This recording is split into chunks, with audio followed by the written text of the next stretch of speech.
welcome everyone.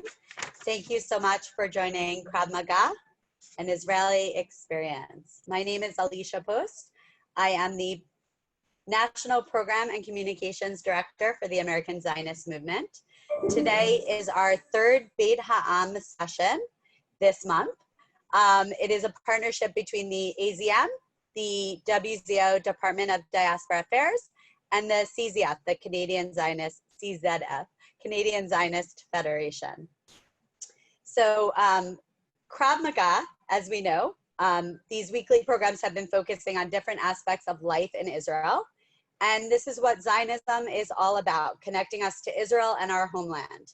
So today we'll learn about Krav Maga, Israeli self-defense, a program created by Zahal, the Israeli army. And I have the honor of introducing Israel's Krav Maga champion, Niv Goffman. Niv was born in Kibbutz Kfar Sold in the Upper Galil. At age 11, due to ADHD, attention deficit hyperactivity disorder, his parents sent him to an Israeli combat class where he learned Krav Maga and MMA. Since then, he has been Israel's national champion 3 times and runner-up 3 other times. Niv has a black belt in Israeli combat and a brown belt in Brazilian Jiu-Jitsu. He has extensive experience as a Krav Maga instructor for children, teens, and adults. He did his army service in Duvdevan, which is an elite combat unit of the Israeli Defense Forces. Niv now works as a senior Krav Maga instructor. He's presently living in Canada, where he's been involved in opening a Krav Maga center in Toronto, Canada. Before I ask Niv to begin, I just want to mention that you are all muted. Please do feel free to talk in the chat to everyone with questions that you'd like us to ask Niv. Please do not personally message him. He will not be looking at the messages, but we will. So if there's another host you want to ask, or again, just ask publicly in the group. Thank you everyone for joining us, and we're looking forward to an exciting event. Niv? Nice to meet you. Again, my name is Niv Goffman. Thank you very much for the invitation for the Department for the Diaspora Affairs of the WZO, the AZM, and the CZF. I also want to thank Lior Sagi, Alicia Post, Uri Amin for the organizer of this meeting, and of course for Or, Jeff, and Ariana for the technical support. So as you present me before, I am a Krav Maga. My name is Niv Goffman. I came from Kibbutz Kfar Sold in Israel, in the north part of Israel. I'm a Krav Maga instructor, I'm an Israeli champion, kibbutznik, and a Duvdevan special force warrior. Before we actually want to begin, I want to show you some movie, some clip about my unit Duvdevan, and then you can see maybe a little bit about the training course and what we did in the army, and of course a little bit Krav Maga session there. Feel free to join and ask questions, of course, during that time. Every few minutes I will stop for asking questions, and then you can be involved with me in the questions, and then we can also answer the questions. Or I think you can get the video started.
Ever since I was little, I've heard stories about the army, about basic training, exercises, and dangerous operations.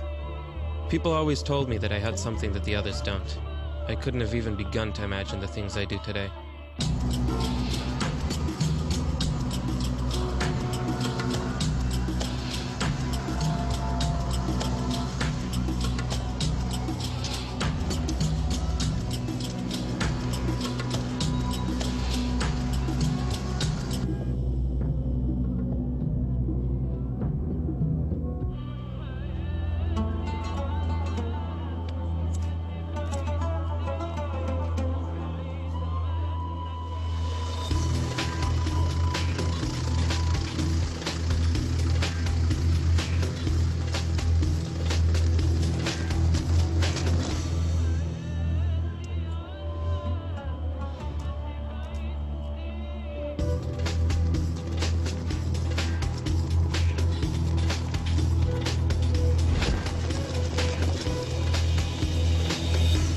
preference list as a senior in high school, I couldn't decide for a few days.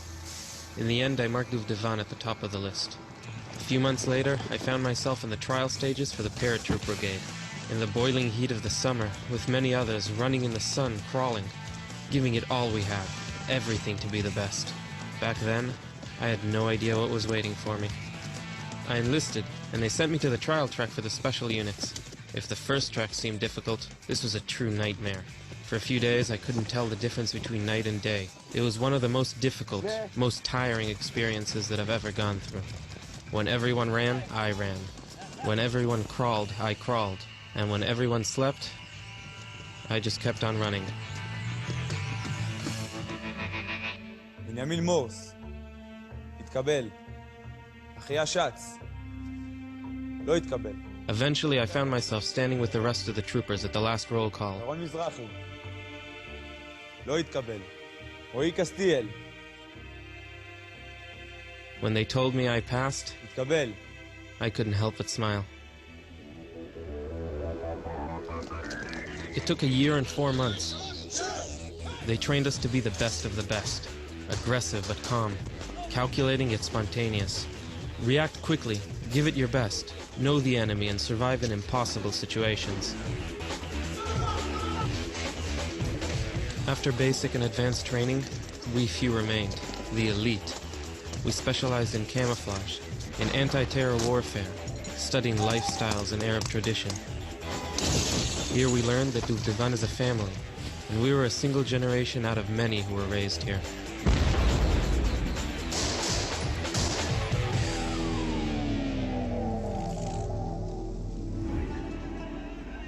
And here I am today, my first operation, more excited than ever. They always told me, and I always knew there was something about me. Duvdevan saw that too.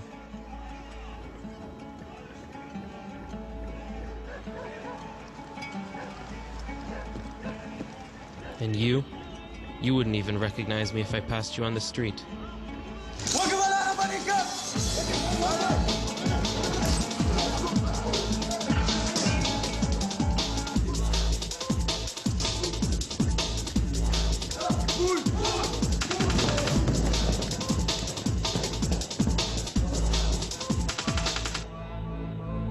Because this mission, like the others my unit and I execute, will never be heard of.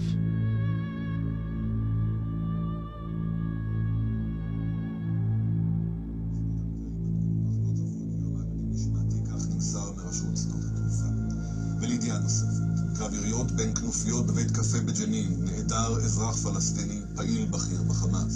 תהליכי עוצר בשטחים, יריות נרחבות מתבצעות בשטחי יהודה ושומרון על ידי כוחות הביטחון. צה"ל ניסה...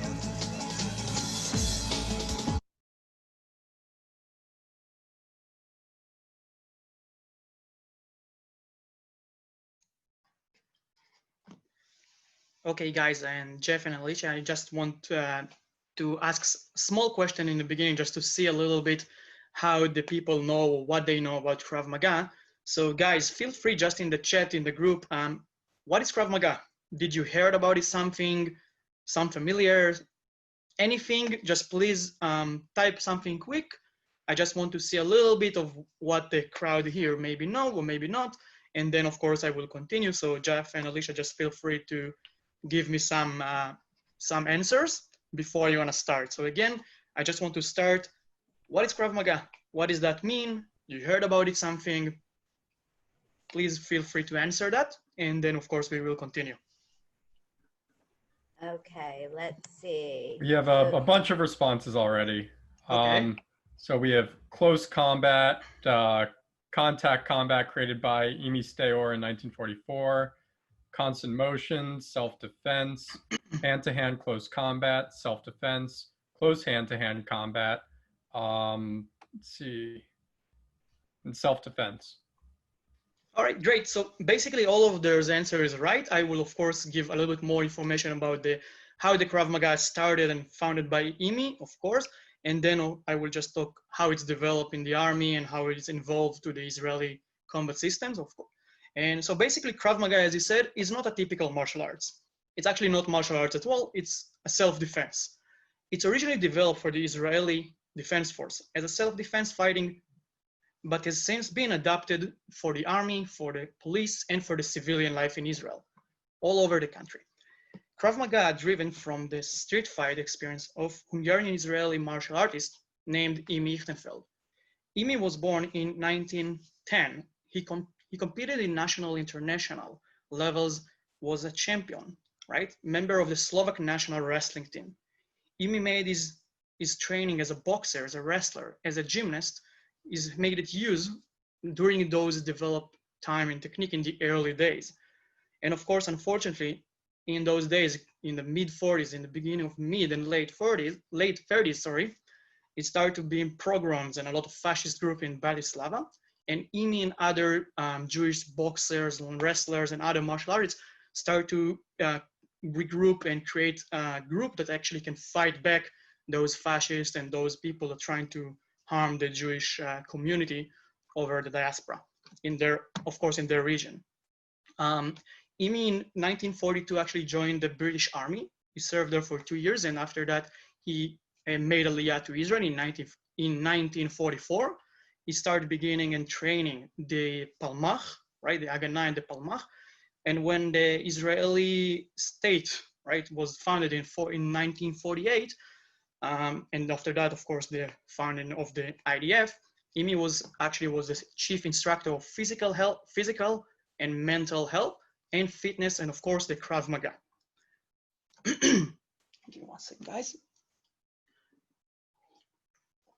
Imi served almost 20 years in the army, and during that time, he get more and more Krav Maga involved with the technique and adapt them to the situation that we have basically today. As you see in the picture, those are kind of training in the IDF. Of course, you can see the helmets, the gloves, the groin protection, the shin guard, and the Krav Maga training in the army is very intense. It's going all four. So as you can see, we have full gear protected, and that's how we train in Krav Maga in the army.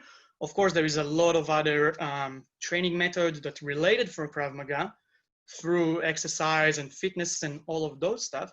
But again, it's a real life scenario system, and that's how we operated over there.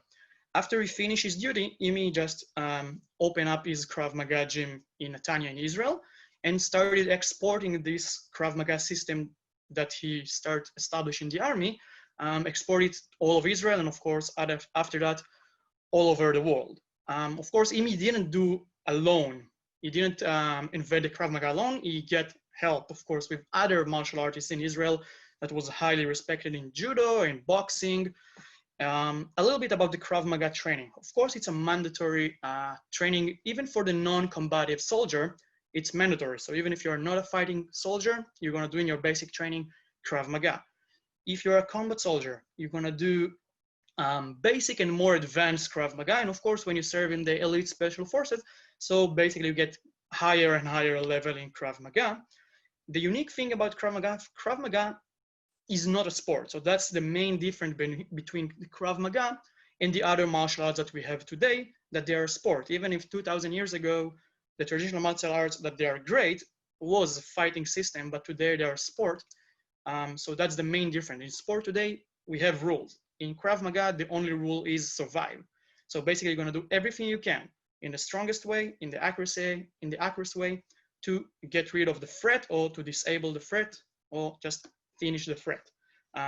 You're gonna use any object you have, you're gonna use your hand, your legs, hitting the vulnerable point that we're gonna talk about, vulnerable point in the human body a little bit later, but all of those you're gonna take advantage because the goal is to survive. There is no competition in the street.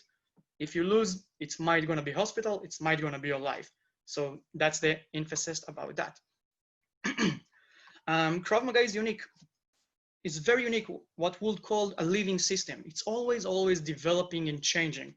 And for example, when Imi was started the Krav Maga, we didn't have a lot of hatchet attack and all of those scenarios that just happened lately in the last Intifada. So basically, only in the last few years, with people that they are head of the Krav Maga organization start sit and think about together how they can actually get defense against the hatchet. So they came with solution for that. So this is also always a living and moving and mobile system that always change and adapt. Unfortunately, according to Israeli security needs, that's always changing and develop. Give me one more second, guys.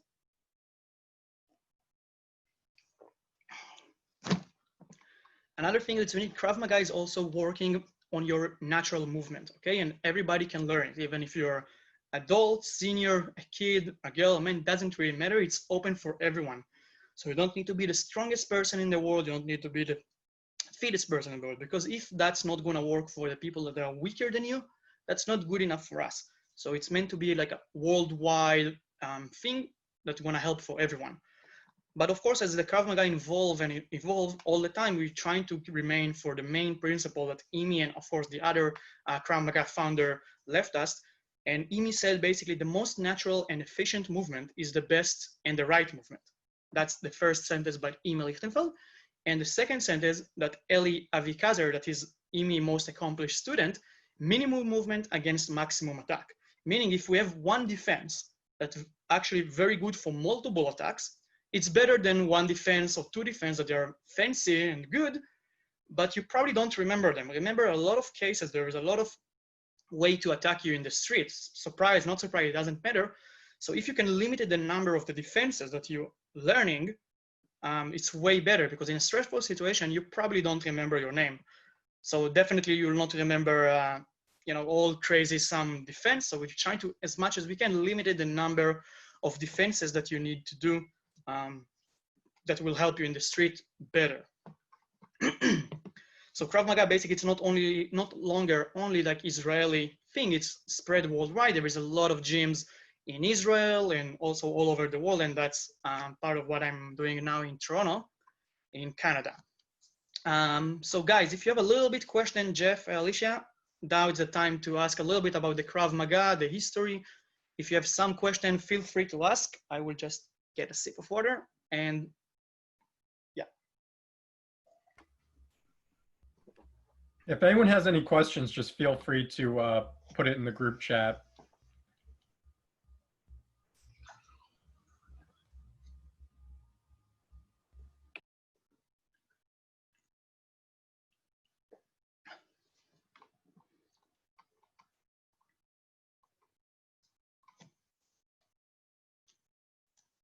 Okay, Jeff? Yeah, so I have a question. You talk about Krav Maga spreading internationally. Does kind of the fighting techniques, is it product off other fighting techniques across the world? Like, is there some immersion between Krav Maga and, let's say, different styles of fighting that are going on in different countries? Yeah, that's a great question. And of course, the answer is yes. Krav Maga, well, the main founder is, again, there was wrestler, there was boxer, they came from judo or jiu-jitsu. They come from all over the world and other martial arts. So they take what they knowledge from before, they take the knowledge and put it for one system that will be more efficient to the street. How? So let's say they take the boxing from the boxing techniques, or the Muay Thai. They take the kicks from the kickbox and the Muay Thai. So those are the stuff that Krav Maga is not unique about. Not the punching is the unique. What is more unique is about the grab, the chokes. Those are stuff that Krav Maga is more unique about, the method. And why? Because other systems might, and they're good, but they might want to try to grab you first, take you to the ground. Those scenarios we definitely don't want to get in Krav Maga, so we prefer to stay up on our legs, and we're going to hit, again, the strongest we can to the vulnerable area in the human body.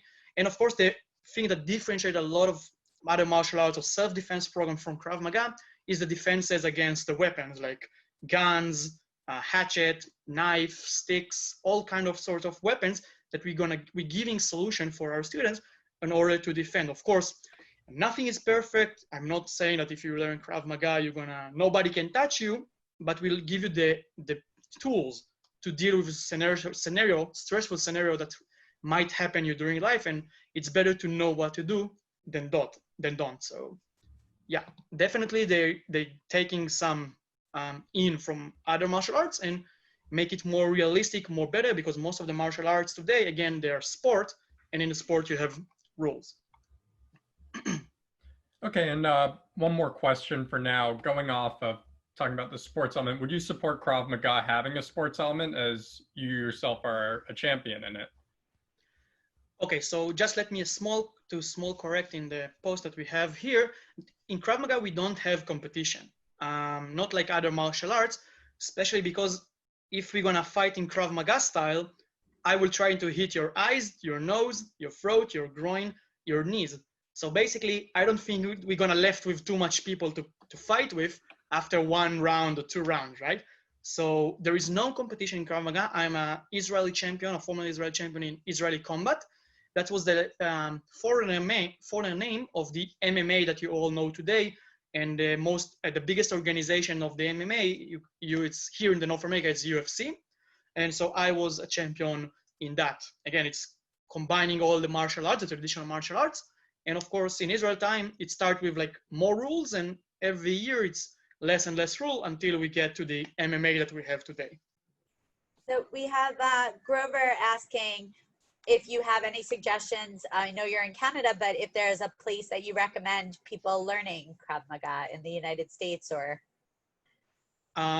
There is some that of course, you can after that contact me that I know some that I can recommend.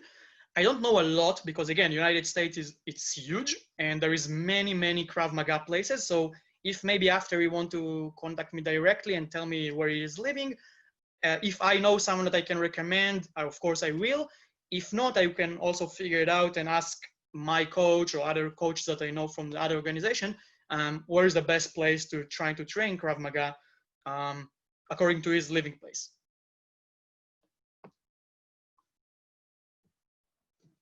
Is that okay? Go ahead. Great, thank you. There is more question, Jeff? Niv, go ahead. You may continue. Okay, so guys, we talk a little bit about the Krav Maga and the history, and of course, continue to ask questions during that time. And even if we already passed that topic, of course, I can come back to that and answer another question. I want to talk to you a little bit about my life story. Again, I grew up in a kibbutz, but before that, I actually want to ask you, what do you know about kibbutz? Somebody heard about kibbutz? What is it? Why we have them? It's good or not? So again, just give me some answer. I want to see and understand if you.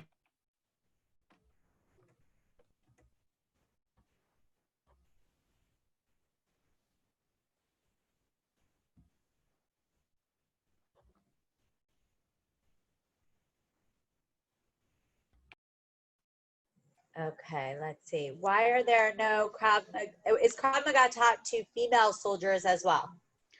Yes, of course. It's mandatory for men and women soldier, never mind if they're a combat soldier or non-combat soldier. So the basic training is everyone the same. And of course, if you're a combat soldier, you get a little bit more training. When you're special forces, you get more. So even the women, of course, yes, they get basic training in Krav Maga. Of course, depend which unit they're serving. Okay. So we have a lot of responses already from the question on the kibbutz. So I'll read some of them out. Mm-hmm. Socialist cooperative farms, which were some of the first towns of Israel. Kibbutzes for developing the agricultural areas around Israel and for learning Hebrew. I believe a kibbutz started in Israel when we started migrating to have housing and work the fields, and communal living. Some do farming, some technology. All right, great. But basically, most of the answer is exactly what kibbutz is.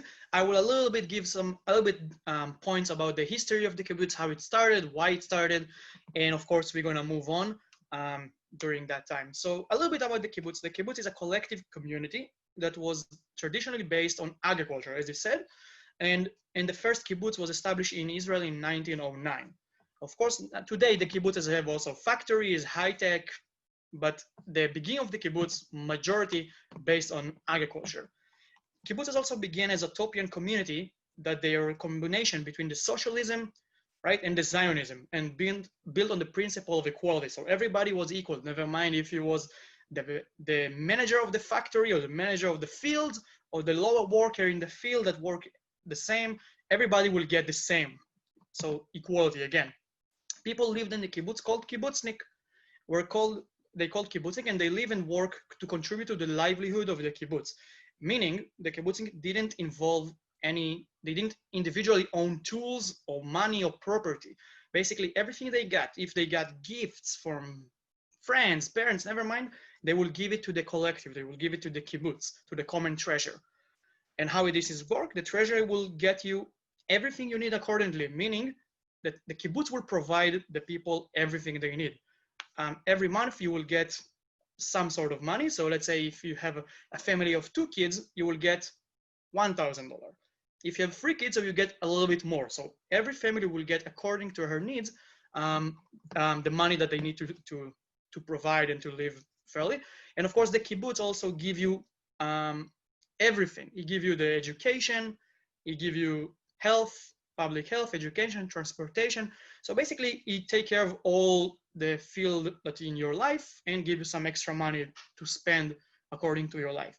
Another example for the kibbutz to strive is is how the children was raised in the beginning of the kibbutz. The children will not raise in their parents' home. They raised in a like gan, right, kindergarten place. That they living there all their life. They sleep there as well. So the parents can only see them for like few hours a day, and basically that's it. That's how in the beginning the kibbutz was established, and that's how the kids was living there. Probably it's very hard for you and for me even to understand this situation that you have a kid and you see him maybe like 3 hours a day, and he's even not sleeping and eating with you. Most of the time he's not even with you. So it's a very different lifestyle than what we are used to now. That was the history. A little bit about today. As I said before, I have lived on the kibbutz all my life. I grew up in a kibbutz Kfar Sol that is in the Upper Galilee. It's the north part of Israel, about 10 minutes drive from the borders between Israel, Syria, and Lebanon. As you can see on the map, we have some dots, kibbutz Kfar Sol, kibbutz Snir. Later on in my life, my family moved to kibbutz Snir, and after that we back to kibbutz Kfar Sol. But that's we're gonna talk a little bit after. And I just wanted to see the border, so it's really the tip of the north. You can see Metula, the finger of the Upper Galilee, and in the other circle, in the highest place, it's of course Har Hermon or Mount Hermon. In the west side, northwest side, we have Lebanon. In the east, we have Syria. If you just, or you can move a little bit there. Yes. So a funny fact about my area, even if it's like the most beautiful area in Israel, the north part, like the rivers and everything is amazing, it's very close to the border. As like I said, 10 minutes, but it's also very close to Damascus. The capital of Syria is actually less than an hour and a half, depending on the driver, if you're a fast driver, so maybe more, but it's an hour and a half-ish from my kibbutz to Damascus. If I want to drive, let's say to the Jerusalem, or you can just move the other picture, yeah. For Jerusalem, it's take me more than that, 2.5 hours, even 3, depending on the road, depending on the driver. Of course, back then it's take even more than 3 hours when I was a kid. Today, with the more advanced road system in Israel, it's very, to Tel Aviv, it's take me 2.5 hours-ish, but still, it's more time, more drive time than to actually get to Damascus, the capital of Syria. I grew up on the kibbutz. How I grew up on the kibbutz is very different from the original founding principle that was started that. I was born in the early 90s when the kibbutz life starting to change and really change from side to side. And that's one of the reasons that we had a big explosion in the kibbutz, and a lot of the young family, like my family, decided to move to other kibbutz because of those drastic change in their life. The major change in the kibbutz, basically, I grew up with my parents. I didn't sleep in the kindergarten place, so I grew up there with my parents, with my 2 young brothers. So that's the major difference. That let's say my mom grew up in the kindergarten house, and it's so different than what we have now. But still, my parents they didn't get their salary for themselves. They get it. It's going to the communal treasure of the kibbutz. And again, the kibbutz provide us everything we need, the healthcare, the education, the transportation. So the major change was still that I grew up with my family at the same house and not in a different place. Another thing that we have in the kibbutz, we ate majority of the meals in the dining hall. Now, I don't know if you've been visiting the kibbutz. Most of the kibbutz dining hall, if there exists today, they're not 5-star restaurant. So that's something that definitely helped me during my life, especially in the army, to not be picky in food and not get to use to have very good food. Sorry about that. The cook in the kibbutz, it was not the best. So it's definitely helped me during that. Also, can imagine most of the kibbutzes are a very small community. When I grew up, we've been approximately like 300 or 400 people in the kibbutz. So it's very small, very unique thing that everybody know everyone. Sorry. I was lucky because my young group of the same people that were born in the same time with me, we've been only 7 boys. And actually it's considered a lot in the kibbutz. Group of 7 or 8, something like that, it's considered a lot. Usually the classes was 3, 5 people, 7 and more than that was actually a lot. And when I think back on my childhood, especially when now I'm living in Toronto, I also lived before in United States in Atlanta and in New Zealand in Christchurch. It's very different. I realized how much freedom I had to roam around and have a lot of fun with my friend with no worries. I didn't feel unsafe. I basically did everything I want, like it was my backyard here. Of course, I realize now that it's not like everyone else. It's not the same. So it's a very thing that I really appreciate about the kibbutz. As a young boy, I grew up and I had a lot of extra energy and a very short temper. In my community, I was in a small community like me, I became really quickly as a troublemaker. I always get in fights and, I fight with other kids. So that was making me a troublemaker in the kibbutz and in school. I was struggling in school. I didn't want to sit down in the class and actually study. I didn't listen to any of the teachers. Basically, I started my school. I said, good morning. And I just leave the class, go play football or soccer, up to you how you say it. And that's most of my day was school was that. Funny, like I basically almost every class was kicked out from school. Even in the principal office, we had a chair in the school that is my name was on it, is Niv, is half of the day is already there, sitting and waiting for the principal to talk. When I was 9, I was diagnosed with ADHD and also dyslexia. The doctor actually recommended my parents to use medication, which I did for almost 1 year. But I was not really happy about it. It's make me, I call it like a zombie. I was maybe a little bit more focused on school, but I didn't talk to anyone, playing with everyone almost. And then when I come back home, I basically eat all the refrigerator and eat everything I can because I was so hungry and I didn't eat anything during the day. So I tell my parents, listen, like we can't continue with that. I have to change it and let's see how the other solution. Luckily, my parents knew someone, a friend of my father, that he's also enrolled his kid in Krav Maga and martial arts, and he also recommend us to go there in hope to get the energy off, to get some steam, and get me a lot of discipline that I definitely needed. Sorry, one sec. I just said that basically this decision of my parents and me just changed my life. I was actually quite talented in martial arts and ended up competing and winning in my first championship after only 4 months of training. So that was something really cool that I almost immediately see result in something that I'm good at.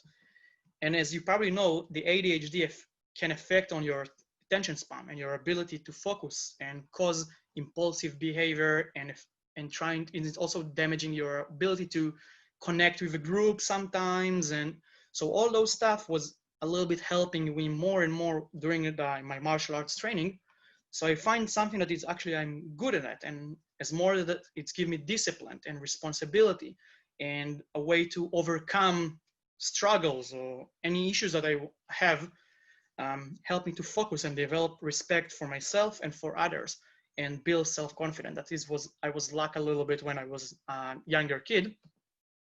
And that's what basically the Krav Maga and the martial arts give me through my life. So it's not only like a hobby for me, it's like a way of life. I believe also that martial arts and Krav Maga, never mind, every martial arts is also unique in the way that it doesn't discriminate against any gender, appearances, socioeconomic background. kids from every different background, socioeconomic, low, high classes, train together, learn to work together and respect each other. So I think that is something that's really, really important, especially in today's world. In Israel, martial art is quite popular. As you probably know, judo from the Olympic, and also, again, Krav Maga and other martial arts. And coaches and gyms already familiar with trouble kids and troublemaker like me. So it was lucky for me that immediately my coach was seeing me and take me under his wing and really helped me to get through that period. And of course, after that, the martial arts basically changed it. I was way more focused on school, almost barely didn't fight. And so it's give me a lot of other extra thing. Right from the start, I start into the academy. I was basically responsible for everything. So for everything I did, any actions, if I did misbehave, I was punished. If there was consequence, so if you're late, if you didn't listen to the teacher, so it's give me a lot of discipline that I was lack when I was young. And of course, when I start competing more and more and winning more championship, it's give me more confidence. When I was 16 or 15, I already start teaching other classes of youth, right? So kids and youth. So it's give me even more responsibility and give me more courage to speak out and get out a bit of my shell and trying, to talk with other people. And basically, it's give me a lot of confidence that I was lacking when I was young. And from age of 11 until 18, I basically trained every day almost, more than 2-3 hours a day. And it's became a huge part of my life. I achieved also my black belt in Israeli combat, my brown belt in BJJ, Brazilian Jiu-Jitsu, and I won 3-time national championship in Israel, and 3 times more I was second place. So it's a huge part of my life. I don't know if you see, or can we go back to the picture, if it's possible?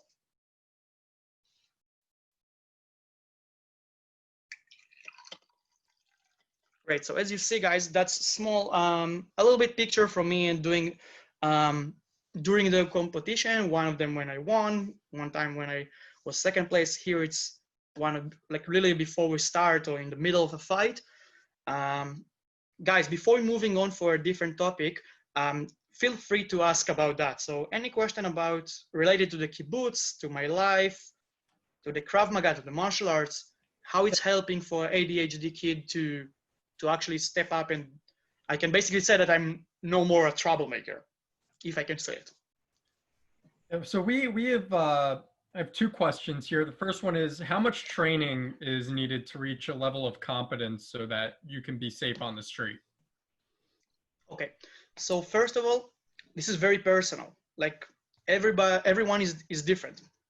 I can tell you that in Krav Maga, I will say in 6 months, 1 year to 6 months, I can think that you can basically do good in yourself, again, it's depend on your progress. If you're gonna train once a week for 1 hour, it's take you maybe a few years.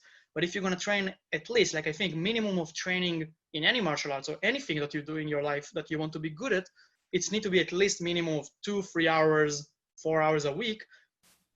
In our gyms, let's say here, I recommend always that people start with twice a week, and then of course, if you can get more time, just put into it more time. But I see some people that, after 3 months, they're really advanced, they get the technique quickly and they feel strong. So you can move them for a more higher level technique and more advanced and intense more. So it's really specific about everyone. But again, sorry? No, there are a few more questions, but as we're running low on time and we'd love to see some moves, I think we should continue on quickly. Okay? Okay, wonderful. Sure. Thank you. No problem. So again, in the end, if we have more time, so we're gonna move on and we talk about that a little bit more. Of course, after age of 18, I finished my high school and then I joined the military. Unit 217, also named Duvdevan, is a special unit in the IDF. It is also known as Mistarvim unit or undercover unit, which during their operation, we often wear Arab clothes for disguise. That's one of the unique thing about the Duvdevan unit. The unit specializes in undercover ops, as I said before, with focus of urban warfare. So basically, we are most in the cities. We're usually not like in the open area like the Golani Brigade will fight or paratrooper. So it's mainly in cities. The one operate mainly in the West Bank. So usually not in Gaza or other places. Usually it's a unit for the West Bank. Arresting terrorists and other operation, of course, not only arrests. The unit is also known for versatile, creative, and flexible missions, meaning that we can operate everywhere in the West Bank, every time, every hour, never mind which, in a very short amount of time, and more than one force at a time. So it's very flexible. We can operate with 4 or 5 different teams at the same time, and most of the unit in the army can't do those operations like that. And this is another thing that the Duvdevan is very known of. Duvdevan missions are mostly laser focused with a high profile mission. So we're not gonna arrest all the village and like all the other brigade will get in with a lot of noise. We will do most of our operation at night during the time that they're less expected. And that's how we operate. So like a very laser focused. Niv, Yeah. sorry to interrupt. Can you teach us some moves, to do some training? I think all the participants here just want to. Yeah. So do you want me to just to share the story first or after no, that? no. Let's go. Yeah, let's So continue further. Again, I just gonna do it really quickly. I will I will just start it, and I joined the Duvdevan. It's a volunteer unit, and I joined the Duvdevan in 2009 after a long process of recruitment, included many physical tests, of course, physical and mental tests. And then I start my course in Duvdevan about 14 to 16 months, depend on the year. And it's this designated to take the soldier for the higher level of training for the limits of their body, mentally and physically. Of course, the training included shooting, physical and mental fitness, navigation, and of course, a lot of Krav Maga. And as you probably know, the Israeli IDF and Israel and the IDF not always portrayed positively by the world media. So I want today to share with you a story from my service that reflects, I think, in a very positive way, the outcome of the IDF thinking. So our mission was to arrest a woman who was responsible for the distributing money for Hamas, for the Hamas terrorist groups in the West Bank. And that's a very difficult problem. And I think it's the only arrest that I have actually that we arrest a woman. So it's very unique in the field of the Duvdevan unit and any other unit. The one problem that we have, the issue is that she was a woman. And in Arab society, as you know, men cannot touch a woman that is not related to. So it's a very major, big thing in the Arab society. She was also come from a large family and well-respected family in the West Bank. And any wrong move can basically brought the area to be boiling up, and you know how explosive the West Bank anyway. And it also was at the same time of the holy time in the Arab world, so it's even increased more the fact that it can be very explosive if you're going to do any kind of mistakes in that field. The decision of the commander was to bring along with us 2 untrained female soldiers who would make the arrest. And this is very unique in the world of fighting and special ops.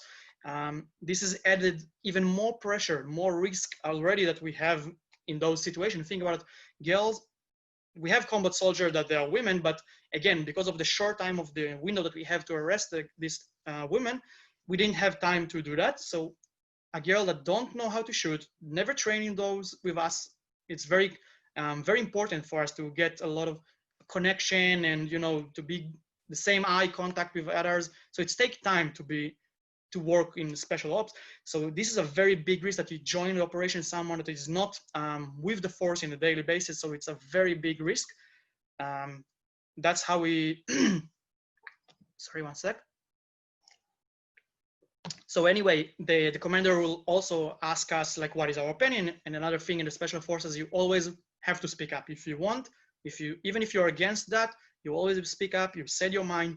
Of course, in the end of the day, the commander will decide what to do. Maybe your way is better, but in the end of the day, they decided that 2 girls from our unit join us and they make the arrest. Of course, we've been with them for all the process. And this is how we try to respect the family and the women owner in the Arab world, even if basically we consider them as enemies. but still I think it's a very unique thing in our world, and in the army world, that's how we do it.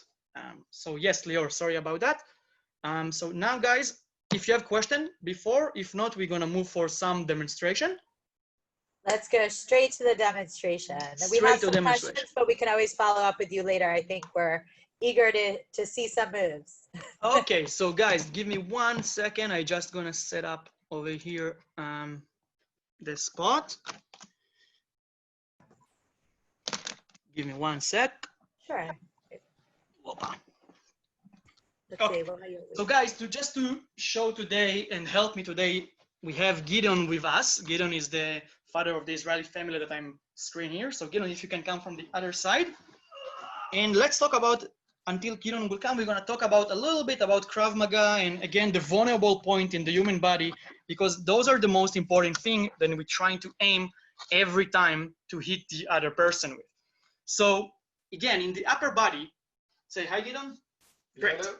So in the upper body, we have the eyes, the throat, the nose, temple, right, the mouth. Basically, all of those points are vulnerable area that we're trying to hit as strong as we can and fast as we can to basically eliminate the threat. Of course, now let's move on for the lower part. And man, what we can do, groin, right? Groin is very efficient, very painful, and knees. Knees, again, if you're gonna kick really strong on the knee, that you can break easily the knee, and the toes, if you step really strongly on the toes, that's another thing that maybe disarm the other person. So we're gonna start with a quick and very basic wrist grab technique, how to escape from a wrist grab. We're gonna do 1 or 2, and then after that, I wanna show maybe if we're gonna have time for 1 choke. So guys, if you want to join us, feel free to join. I will show it a few times that you can see. Of course, if you have a question, let me know. We're gonna review if we need. So getting come from that side, wrist grab. Let's say he grab from the other side that they can see it better. He will grab me this way. Now, I don't want to immediately, because the fastest way to release from any wrist grab in the world is by hitting the other person in the face or hitting me in the groin. But I don't want to do that because I don't know if me and Gideon are friends or not. Maybe it was a Purim party, right? And Gideon was drunk a little bit, and then he grabbing my hand really strong. If I will immediately hit his face, we're probably not gonna be friends anymore after. So what I want to do is escaping in more peaceful way first, and then to assist if it's a threat or not. So what I need to do, let's go closer a little bit. 2 principles, always going against the thumb. So if the thumb pointing in that direction, I will always going that direction, okay? Number 2, if you're grabbing your right hand, always go to the left side. If you're grabbing the left side, always go to the right. So basically I will turn a little bit my wrist, and then I will take my hand to the side. Now, of course, if you will grab really strong, and always in Krav Maga, imagine that is the other person is bigger and stronger than you. So if you grab really strong, you will tell me, hey, Niv, maybe that's not gonna work. And you're right, that's probably not gonna work. What I need to do is to add another part. I'm closing my fist as strong as I can. I'm gonna grab the other hand with me, and then I will twist my body and go to the chest. So basically then I will create more leverage and more power when I rotate the part of my body. So that's how we're gonna escape from that. Of course, let's do something else that we can do now, another technique. When you're grabbing with 2 hands, of course, why someone want in the beginning to hold you in 1 hand or 2, he maybe want to control you, he maybe want to hold you and someone else will attack you. Kidnap scenario, right? Will pull me backward or forward, never mind what. I need to escape. With 2 hands, it's a little bit more complicated. Now his thumbs is up. So I always want to go up. But if I will try to go sideways, up, he's way stronger than me. I don't really have a chance to do it. What I need to do is strong, close as I can, my fist. I will strong as I can this way, not the other way, because when I lift it up, I will break my own wrist even. I'm coming from above, grabbing my fist in between his hand, and then I will pull to the same side. Grabbing my right hand, I will go to the left. Grabbing my left, I will go to the right. What I need to do immediately after it is basically I'm going backward. I don't want to immediately attack the person because again, I don't know if it's an enemy or friend. I will go back with my hands up and say, sorry, I don't want to fight, trying to take it easy, right? I will try to do as best as I can to avoid a fight. We don't want to fight. Krav Maga, even if it's self-defense First of all, it's not attacking defense, it's a self-defense. So I don't want to initiate the fight, so I'm going backwards, say, sorry, I don't want to fight, take it easy, right? Maybe you will calm down. If you will calm down, there is no fight. No fight, great. Probably it's not going to happen, because if he's not my friend, what happened now? A small person open a grip of a strong person. He will feel very offended, right? So he will probably want to attack me. Now, why I'm putting my hands over here? It's definitely not because my face is important and I look okay, but it's not about that. When he's coming over here, when he starts coming forward, maybe he will want to punch me, I can also blocking, right, his punch. That's one thing, but this is not the most important thing. When I put my hands closer to his eye level, basically will focus, the eyes focus on the hands that moving. So I distract him from something else. I'm distracting him from something else, that is my leg. If you can see, when I will do that, when I'm going backward, you don't see my hands, but my hand is down, is up, sorry, and I'm going backward, not like in a regular way, not this way, right? I'm not going this way, I'm going this way, with one leg forward, one leg backward, meaning fighting stance. Okay, and when now I said, sorry, I don't want to fight, take it easy, I start going back, you start coming forward, immediately I will surprise him one more time, maybe kick the groin, kick the knee, and of course from there I will keep attacking the person. I don't want to let him go, because maybe one kick it's not good enough, maybe it didn't really hit, so I don't want to immediately kick and run away, because then I turn the back to the other person and maybe he will just attack me after. So immediately I will just keep attacking him even more, and then I will try to leave the place as soon as I can. Why? Because maybe he have other friends. One quick more technique, guys, before I want to show you. I know that is a very stressful time for everyone. We're going to learn how to escape from a choke. Okay, so I know that a lot of people want to choke each other now at home, but don't do it strongly, do it safe, of course. So when someone will choke you, we practice something that it's a front choke. It's a basic choke, not something very fancy.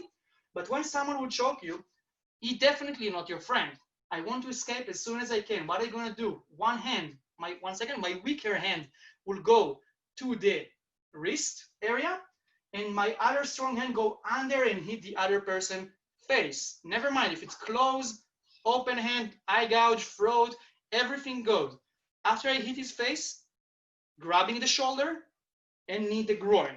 Okay, and of course from here, if the other person, usually the person will be dropping down. If not, you just immediately keep doing another knee, keep doing another hit to the face, and until the other person will be completely on the ground, and then you can leave. But it's very, very important, guys, that you will hit the face first. Why? Because when I'm doing that, and one second I will lower the camera that you can see.